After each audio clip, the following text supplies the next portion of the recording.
Hello and welcome. Yes, I know I've been away and you've either missed me or you think, thank God she's packed it in. But I have returned. I have been going through a little bit of difficult patch, but don't worry, I'm getting through it. And I'm moving on, as you do. So, yes, I've returned to tell you about a story now. Now, I'm not lying about this story, but it involves work. And I don't want to get the sack, so please don't sack me, Waitrose. But it does involve Waitrose.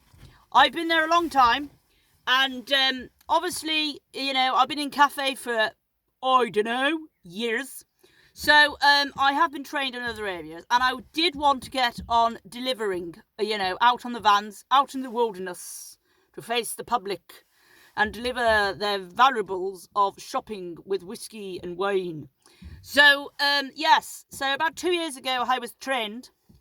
There has been a few malfunctions on my behalf, but I'm still there. I'm still doing it. But there was one major malfunction. No one else was involved apart from me and the van. So I blame the van. No, it was a genuine accident. That's all I'm going to tell you. It was an accident. Not like an accident where I crashed the van or nothing like that. It was just a genuine accident. So, I was delivering on the way to Herefordshire, and I was going up the hill, and the thing was, the van I was in was a hired van because the other vans were out for service. So, the hired vans, they're they're hired, so, they're not brilliant, but they don't have any slots that you put the crates in to keep the shopping in.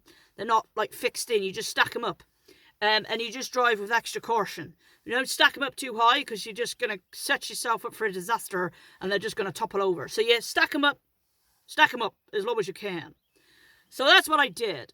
So I was going up this hill towards Herefordshire, and I thought I was just got to take it easy. And then I had to go up another hill. And as I turned onto this hill, I wobbled. The van wobbled. And I thought, hey up.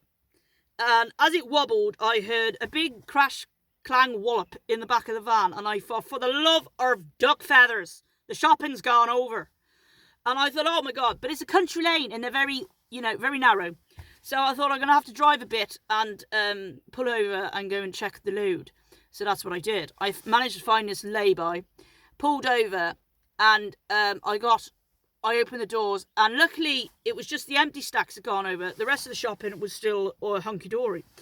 And as I went to get into the van, the door of the van come back and hit me, and I slipped. And as I slipped, I smashed my knee on the step of the van, and absolutely fucking killed me. So I was in agony, and I thought, and I grabbed my knee, and as I grabbed my knee, I kind of like army rolled into the van, into the back of it. And as I rolled into the back of the van, lo and behold, the bloody doors, both doors, shut on me. I couldn't believe it. And just sheer panic went through me. And I started screaming and shouting. And I thought, hang on a minute. And I was rocking the crates because I couldn't open the doors. I had the key on me.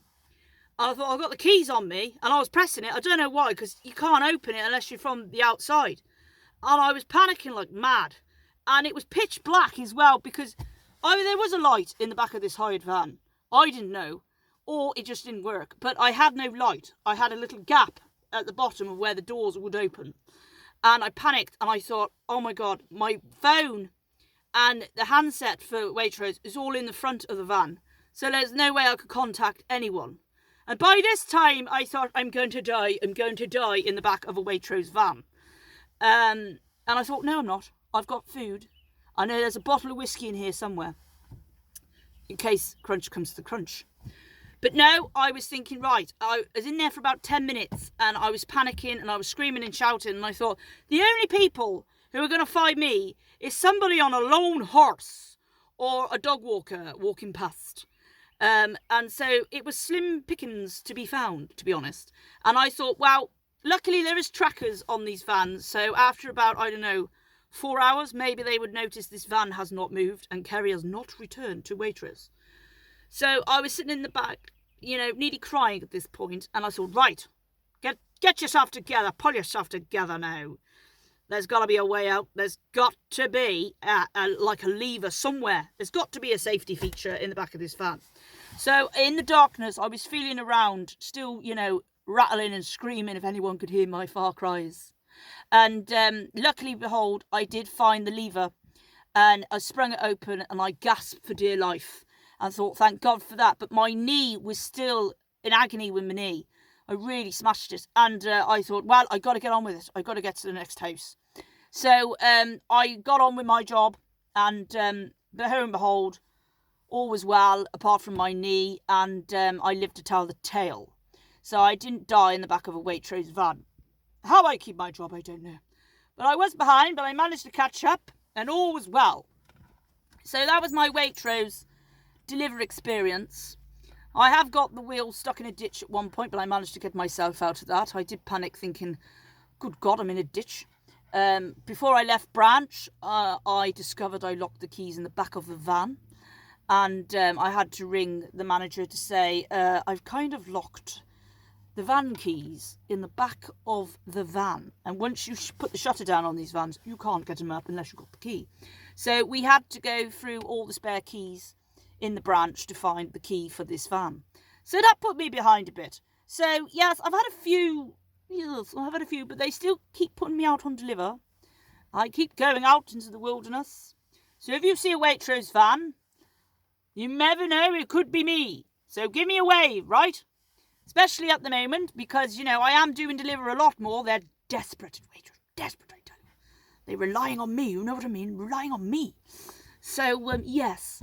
So, anyway, on that, I'm going to shut up now, because I've been rambling on long enough. But please don't sack me, Waitrose. I do like my job. You're like family and the cafe bunch, don't I? Eh? They're like my family. So, and I'm like a piece of furniture.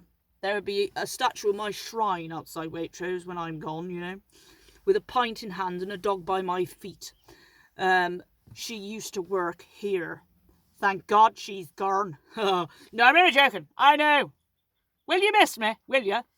No, enough about that anyway. Anyway, stay strong, stay positive, smile, goes a long way, right? Remember that. Rusty's gone to sleep. He's had a long walk in the pouring rain.